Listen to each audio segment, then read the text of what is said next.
Partant de l'article 17 de la Constitution de la République démocratique du Congo, il stipule ceci: la liberté individuelle est garantie. Elle est la règle, la détention d'exception.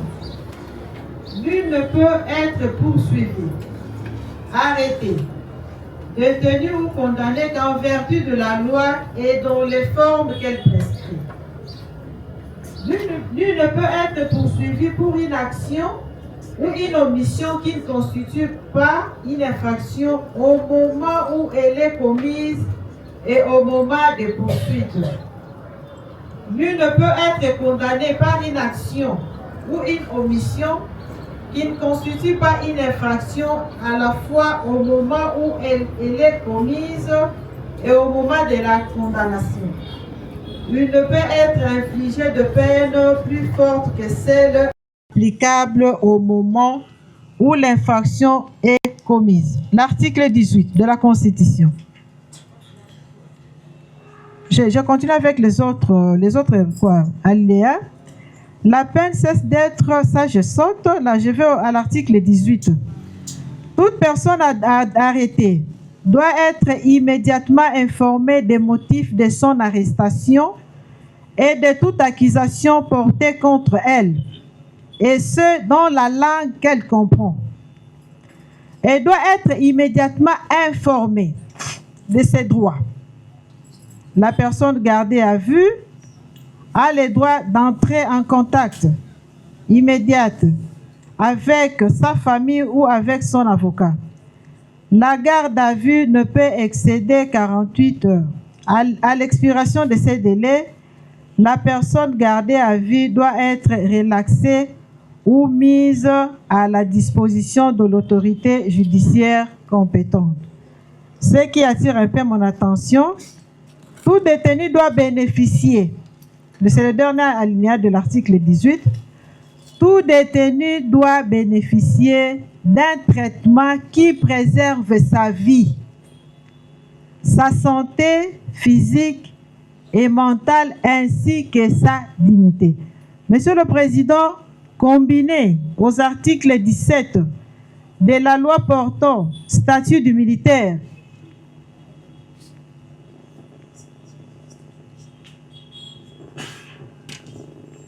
permettez.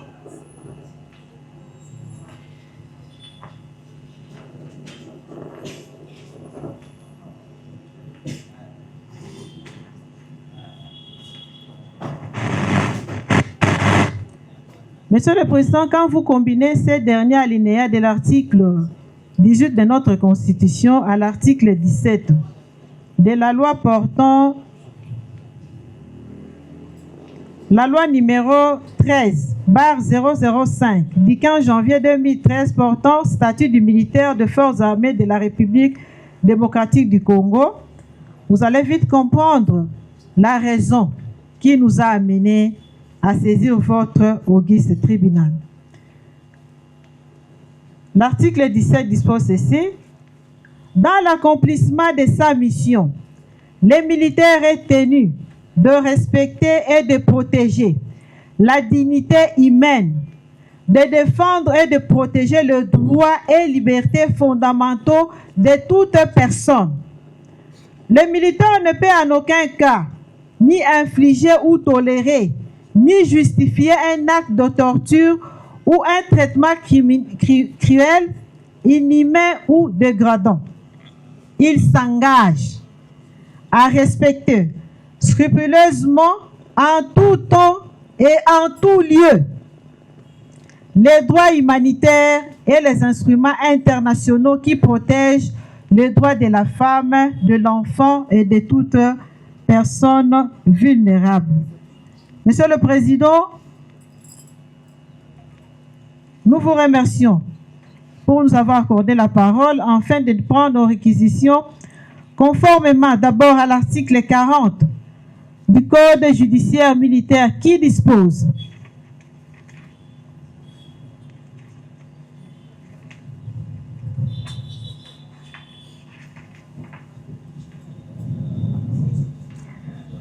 C'est le chapitre 4 du ministère public militaire. Section 1 des dispositions générales. Sauf dispositions contraires du présent code, les dispositions de code de l'organisation de la compétence judiciaire des droits communs sont applicables au ministère public militaire. 41. Le ministère public exerce l'action publique et requiert l'application de la loi. Il est représenté devant chaque juridiction militaire. Il assiste aux audiences, au débat des juridictions militaires. Il prend les réquisitions écrites dans les conditions prévues par le présent code. Quand vous combinez cet article-là, Monsieur le Président, avec l'année, je pense 3 ou 4 de l'article 250 du Code judiciaire, vous allez comprendre que nous sommes dans les bons. Prenons l'article 48 du même Code judiciaire militaire. La section 3. Des auditeurs militaires près les cours et tribunaux militaires. Il est institué près chaque cour militaire un auditeur militaire supérieur, nommé et, le cas échéant, relevé de ses fonctions par le président de la République. L'auditeur militaire supérieur exerce, sous la surveillance et le contrôle de l'auditeur général des forces armées, les fonctions de ministère public près toutes les juridictions militaires établies dans les ressorts de la Cour. Monsieur le Président, il a la plénitude de l'action publique devant toutes les juridictions militaires du ressort de la Cour militaire.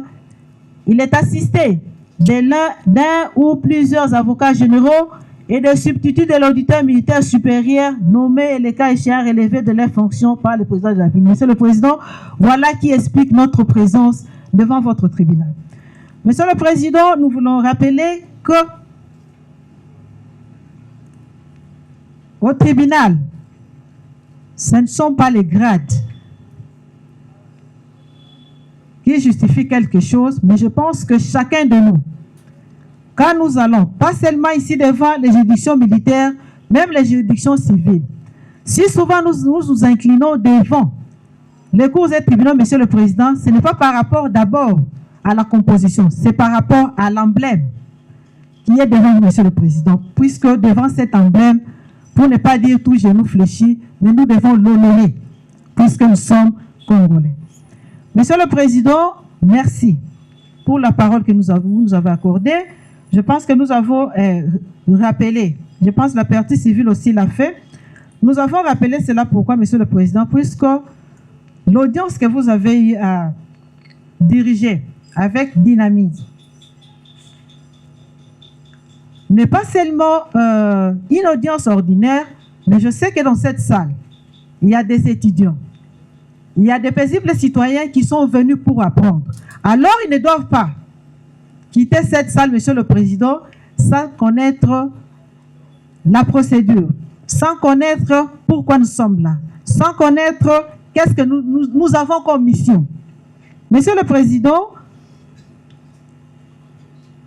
nous sommes en date du 17 avril. Tout commence d'abord par le fait que la partie civile Sadissa, engagée dans une agence de la place, sera sollicitée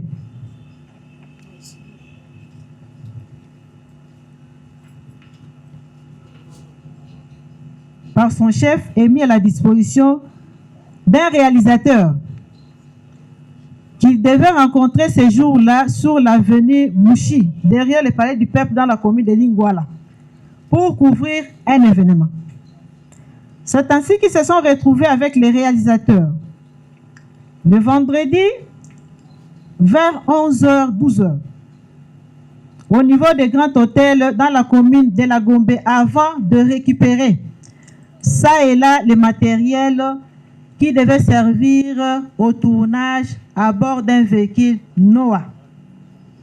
Arrivé au niveau de rond-point Forescom, c'est vers 15h que la partie civile Sadissa et le réalisateur lui confiait se sont retrouvés sur le boulevard Tchachi, juste devant l'immeuble Chabani Nonda, dans la commune de la Gombe. Comme les décors étaient déjà plantés dans un conteneur bien aménagé, ayant sollicité par l'un des réalisateurs pour permettre à l'artiste musicienne Rebo Chulu de s'habiller dans le véhicule Noah que conduisait M. Kassai Platini, car la sienne n'était pas sur place. Et après que l'un des membres de son staff ait vérifié pour s'assurer que rien n'a été oublié par l'artiste dans le véhicule qui fut bloqué par la suite. Ainsi commence le tournage.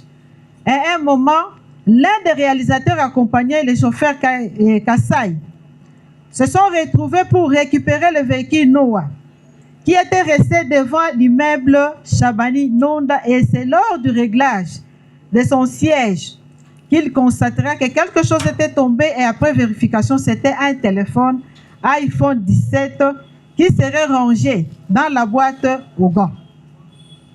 C'est plus tard que M. Sadis apprendra par l'un des membres du staff de l'artiste que le sac de couleur noire de l'artiste serait disparu, et l'équipe de cette dernière avait fouillé le fond en comble, le véhicule que conduisait M. Sadis sans suite. Sous les effets de la douleur aiguë, lui infligée pour arracher ses aveux par rapport au prétendu vol de sac à main, M. Sadis Platini a imploré le pardon de la star, mais en vain, et déclaré que les militaires vont s'occuper de lui. Après lui avoir administré une bonne dose de coups vers 5h-6h du matin du 18 avril 2026, M. Kassai sera ligoté le 2 mai avec le fil de recueil et ramené pour la 1e fois sous bonne escorte par le sous-lieutenant Zababou et sa suite dans la 2e jeep conduit par l'adjudant première classe Bakatoulé Jabaka jusqu'au supermarché SK pour vérification, mais sans succès. Les deux jeeps militaires numéro 007 et 012 vont prendre la direction des avenues des Huileries du 24 novembre, arriver au niveau de Ave Maria, juste à côté de l'hôpital cinquantenaire. Le sous-lieutenant Zababou va demander à M. Kassai de lui dire la vérité. Parce que là, il serait conduit dans un cachot souterrain et il n'y a pas accès. Personne ne fera sortir de là avant de se rendre à la base logistique avec les détenus sous bonne escorte. Vers 8 heures du 18 avril 2026, le sous-lieutenant Zababou va contacter la star Rebo à mode libre, à mode main libre, et déclarer que son sac contenait 2 passeports, 2 parfums, des chaînettes en or et en diamant, de l'argent dans une enveloppe kaki. Après avoir été autorisé d'échanger avec son chef à qui il devait informer la décision prise par le sous-lieutenant Zababou de payer les amendes transactionnelles équivalent à $500 pour que le véhicule et la partie civile, M. Kassai, soient libérés. Le sous-lieutenant Zababou était sorti à la rencontre du chef de M. Kassai et avait perçu des $100 puisqu'il l'avait appelé par la suite et demandé de partager la responsabilité. C'est-à-dire que la partie civile, Kassai devait donner $200 et son chef devait aussi donner des $100.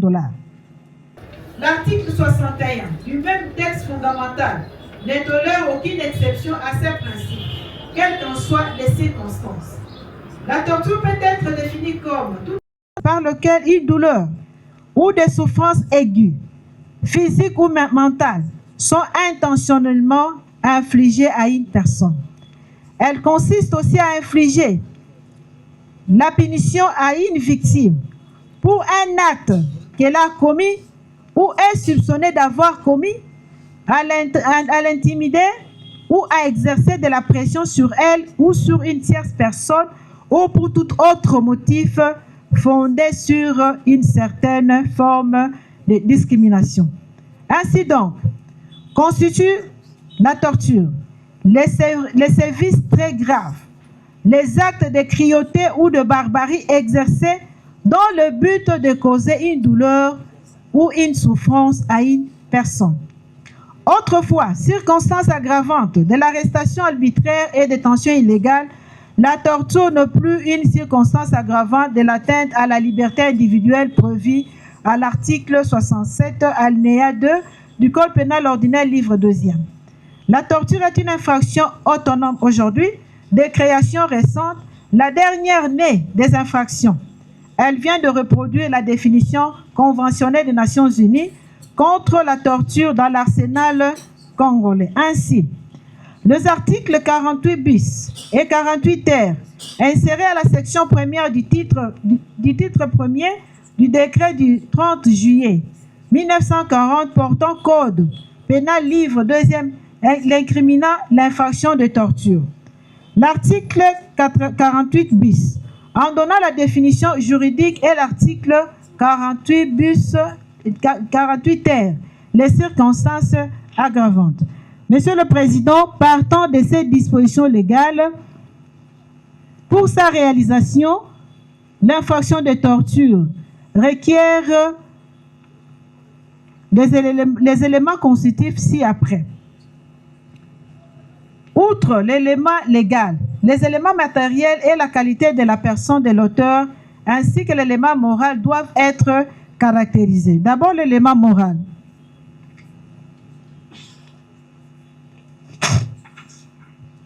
Les articles 48 bis, 48 ter, insérés à la section première du décret du 30 juillet 1940 portant code pénal, livre 2e, incriminent la torture.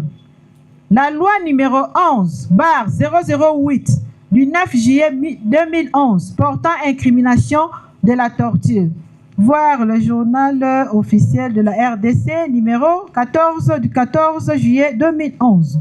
L'article 48 bis dispose: tout fonctionnaire ou officier public, toute personne chargée d'un service public ou toute personne agissant sur son ordre ou instigation, ou avec son consentement express ou tacite, qui aurait intentionnellement infligé à une personne une douleur, une souffrance aiguë, physique ou mentale, afin d'obtenir d'elle ou d'une personne des renseignements, des aveux, de la punir d'un acte qu'elle a ou une tierce personne a commis ou est soupçonnée d'avoir commis, de l'intimider ou de faire pression sur une tierce personne ou pour tout autre motif fondé sur une forme de discrimination, quelle qu'elle soit, sera puni de 5 à 10 ans de servitude pénale principale et d'une amende de 50 000 francs à 100 000 francs congolais.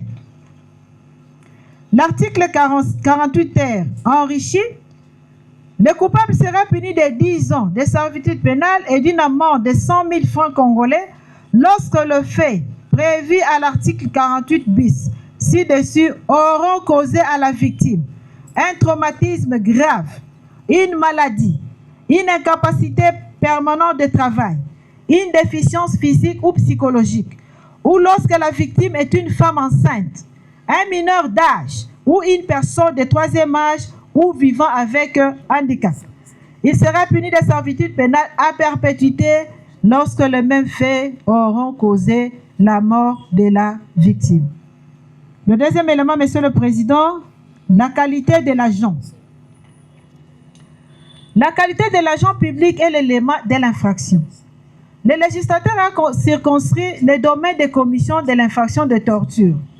À la lecture de l'article 48 bis et ter précité, on constate que le coupable de l'infraction de torture est toute personne chargée d'un service public ou toute personne agissant sur ordre ou instigation ou avec le consentement express ou tacite. La torture est alors l'imposition volontaire de vices d'ordre physique ou psychologique qui vise à faire souffrir un individu. Elle consiste à infliger la punition à la victime pour un acte qu'elle a commis, de l'intimider ou d'exercer de la pression sur elle ou sur une tierce personne ou pour tout autre motif fondé sur certaines formes de discrimination. Monsieur le Président, en l'espèce, le prévenu Zababou, Bakatuleji, Ndakola, Mukalenga, Kinkela, Mushila, Lutondo, Kitambala, Massimo, Kanga, Namumba, Mabunda sont agents publics conformément à l'article 1er du décret loi numéro 017/2002 du 3 octobre 2002 portant code de conduite de l'agent public de l'État et ayant agi sur ordre du sous-lieutenant Zababou Moussafiri, chef de convoi de la patrouille Task Force dans la nuit du 17 au 18 avril 2026. Les éléments matériels, Monsieur le Président, le champ d'application de l'infraction de torture est légalement défini. En effet, pour être établi, l'infraction de torture exige que l'auteur inflige la punition à la victime pour un acte qu'elle a commis ou est soupçonnée d'avoir commis, de l'intimidation ou de la pression exercée sur la victime ou sur une tierce personne ou pour tout motif fondé sur une certaine forme de discrimination. En l'espèce, Monsieur le Président, les images relayées sur les réseaux sociaux, telles que visionnées par votre auguste tribunal à l'audience publique du 25 juin 2026, mettent à nu la dose de coups de cordelette militaire en nylon robuste intentionnellement administrés aux fesses et au dos à tour de rôle par l'équipe de militaires Task Force patrouillère sous le commandement du sous-lieutenant Zababou. Bien que personne n'a voulu s'identifier sur les images, alors que le chef de convoi confirme que tous les prévenus qui étaient sous sa conduite, sous son commandement, étaient présents sur la scène de crime. En écartant par terre solidairement et immobilisant les bras, les jambes et la tête, M. Ksadi s'en est tiré avec de multiples contusions musculaires aux deux bras droit et gauche consécutifs à un ligotage au thorax, hémothorax gauche et au dos. Un suivi et un soutien psychologique a été recommandé tel que l'atteste le rapport médical établi par le Dr Kaembe Ntumba Joseph du département de la médecine légale du centre hospitalier universitaire Reconnaissance de Kinshasa, ex-Mama Yemo, en date du 12 mai 2026. De l'élément moral. L'infraction de torture est indiscutablement une infraction intentionnelle. Elle requiert tout acte par lequel une douleur ou des souffrances aiguës, physiques ou mentales, sont intentionnellement infligées à une personne pour obtenir de renseignements ou aveux, de la punir d'un acte qu'elle ou d'une tierce personne a commis ou est soupçonnée d'avoir commis, de l'intimider ou de faire pression sur une tierce personne ou pour tout autre motif fondé sur une forme de discrimination, quelle que soit. Le dol général existe car l'agent a conscience de commettre un acte interdit par la loi en portant atteinte physique sur autrui. Monsieur le Président, l'effet pour le lieutenant Zababou de donner l'ordre à son équipe de maîtriser, chose qu'il n'a pas niée, chose qu'il a confirmée devant votre tribunal, même dans le PV, qui est juste dans le dossier qui est devant vous, Monsieur le Président. Le fait d'avoir donné cet ordre-là, de maîtriser et de faire coucher M. Kassaï par terre pour être torturé afin d'arracher un aveu tel que déclaré en date du 21 avril 2026, voire le code 67 PV au ministère public. Propos confirmés à l'audience publique du 11 mai 2026, lorsque le prévenu déclare que et ont seulement fouetté alors qu'il devait le tuer, puisqu'il est voleur. Monsieur le Président, votre auguste tribunal avait même reproché pour prévenir, vous dire est-ce que ça peut venir de vous. Monsieur le Président, les prévenus étaient libres. Il était conscient. Il savait ce qu'il faisait. Car partant déjà de notre catéchisme, qui est notre statut, ils savent qu'en tant que militaires, nous sommes agents de l'ordre, pas agents de désordre. Monsieur le Président, partant des circonstances aggravantes, les articles 48 ter disposent que le coupable sera puni de 10 ans à 20 ans de servitude pénale principale et d'une amende de 100 000 francs congolais à 200 000 francs congolais lorsque le fait prévu à l'article 10, disons, à l'article 48, ci-dessus, auront causé à la victime un traumatisme grave, une maladie, une incapacité permanente du travail, une déficience physique ou psychologique, ou lorsque la victime est une femme enceinte, un mineur d'âge ou une personne de 3e âge ou vivant avec handicap. Monsieur le Président, vous avez le rapport médical qui gît dans le dossier et qui donne tous les détails. Par rapport à la participation criminelle, Monsieur le Président,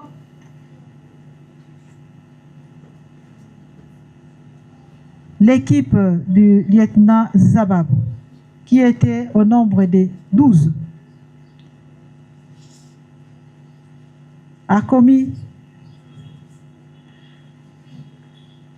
l'infraction de torture, Monsieur le Président, comme démontré sur la vidéo. Bien que l'on n'a pas voulu se situer et se reconnaître, mais Monsieur le Président, quand nous avons le tribunal et nous et la partie civile, nous avons constaté qu'il y avait plus que ceux-là qui étaient incriminés par le prévenu Zabab. Monsieur le Président, par rapport à la participation, nous disons ceci, qu'une participation devient criminelle et donc punissable que lorsqu'elle consiste à favoriser la commission d'une infraction, c'est-à-dire un acte que la loi défend et en cas de violation punie d'une peine. La participation criminelle est prévue et punie par les articles 5 et 6 du Code pénal militaire, qui sont exactement la reproduction des articles 21 et 22 du Code pénal ordinaire, livre 1er.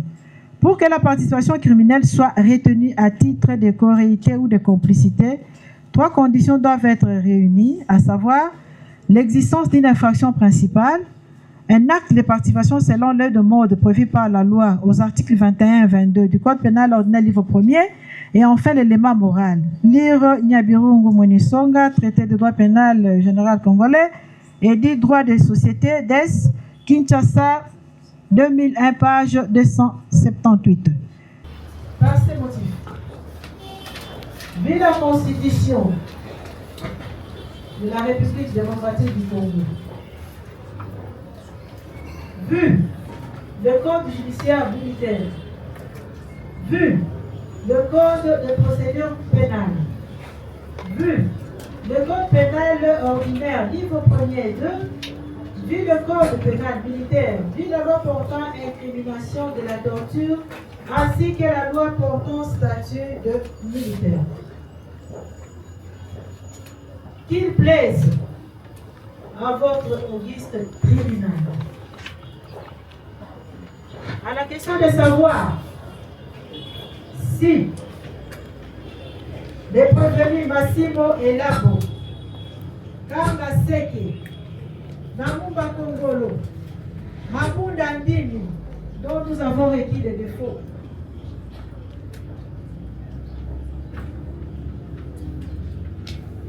à charge, telle que libellée dans les préventions.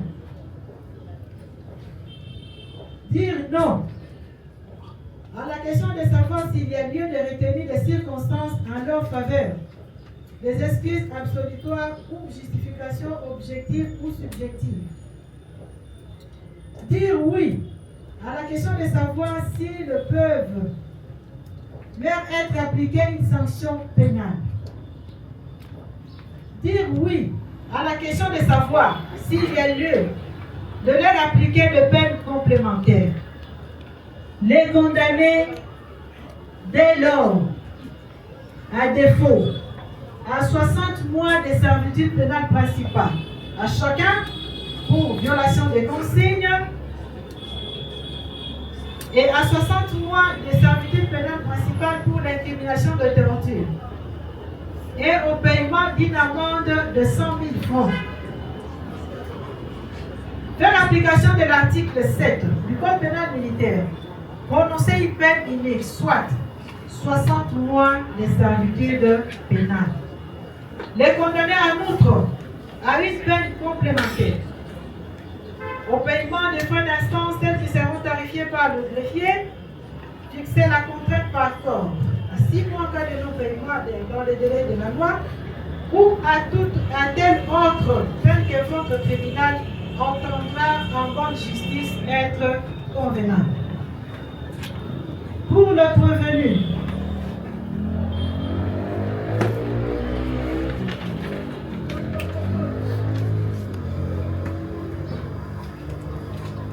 d'abord dire oui à la question de savoir s'il est prévenu. Bakatoule Jabaka, Joseph, d'accord la Lushobo, Lumo, Mukalenge Kabeya Germain, Kinkela Mayala Jenny, Mushilamba Junior, Mutondo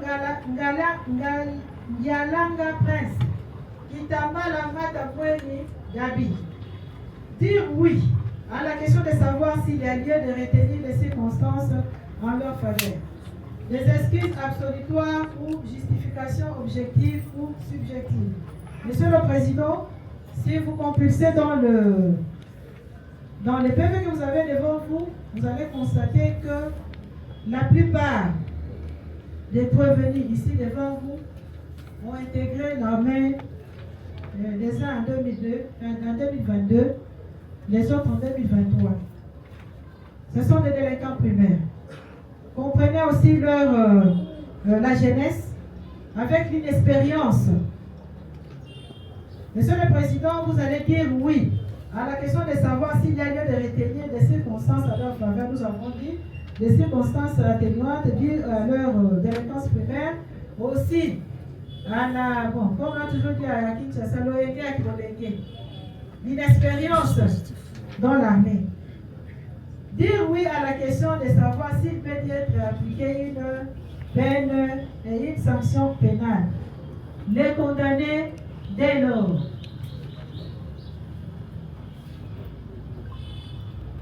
Chacun aux peines suivantes. À 24 mois de servitude pénale principale pour violation des consignes. À 24 mois pour l'incrimination des tortures et au paiement des amendes par rapport à l'infraction de torture, paiement de 100 000 à chacun.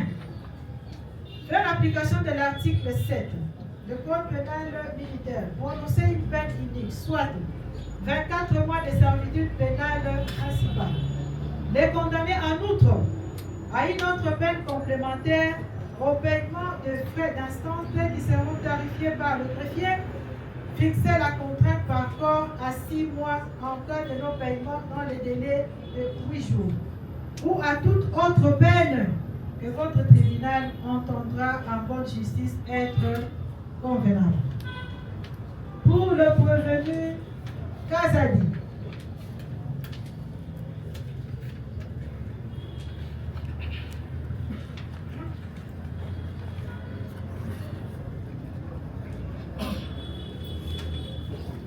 dire oui à la question de savoir si le prévenu Kazadi, pour tout Christian, est coupable des faits mis à sa charge, tel que libellé dans la décision de renvoi.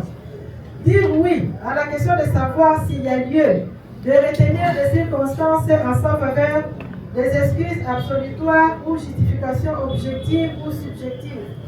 Dire oui à la question de savoir s'il peut lui être appliqué une sanction pénale. Dire oui à la question de savoir s'il y a lieu de lui appliquer de peines complémentaires. Les condamner dès lors aux peines suivantes. À 24 mois de servitude pénale principale pour l'incitation des militaires à commettre des actes contraires à la discipline et au devoir. À 24 mois de servitude pénale principale pour extorsion et une amende de 100 000 francs. Faire l'application de l'article 7 le code pénal militaire prononçait une seule peine, soit à 24 mois de servitude pénale principale. Le condamné en outre à une peine complémentaire au paiement des frais d'instance, tels qui seront vérifiés par le greffier.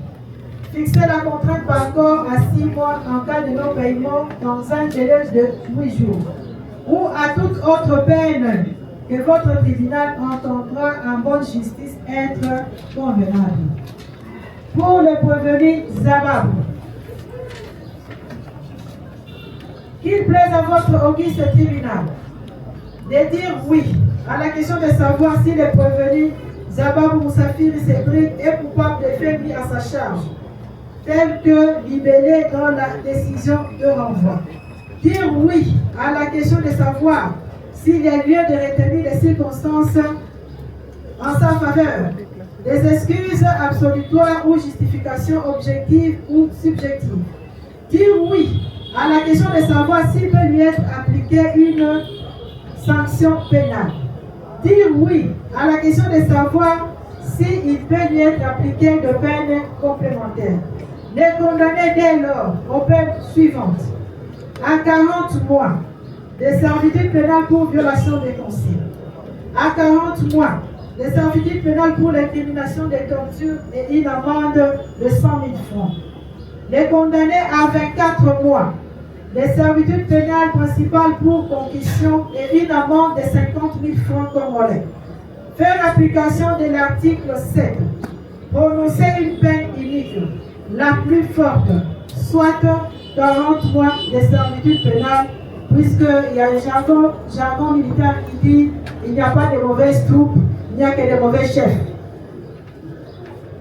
Par rapport à la prévenue Moulanga Chimpaka Deborah alias Rebo,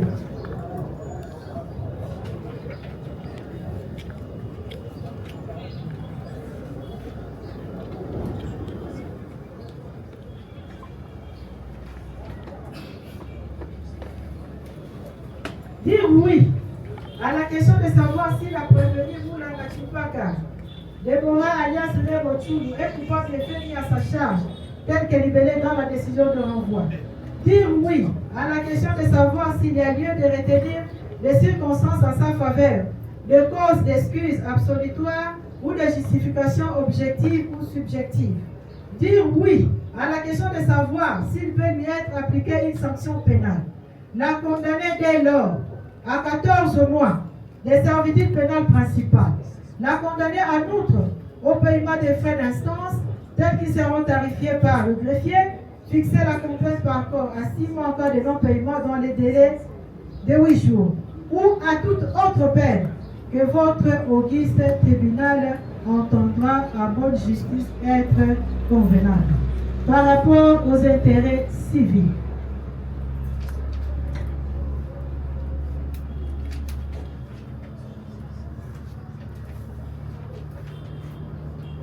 En ce qui concerne l'action introduite par M. Kassaï Sadissa Platini, requérant qu'il plaise à votre auguste tribunal de la dire recevable et fondée et y faire droit. Ainsi, vous aurez fait justice. Nous avons dit. Le tribunal vous remercie. Je donne droit à vos réquisitions et je promets que lorsqu'on va se retirer, il tiendra compte de vos arguments.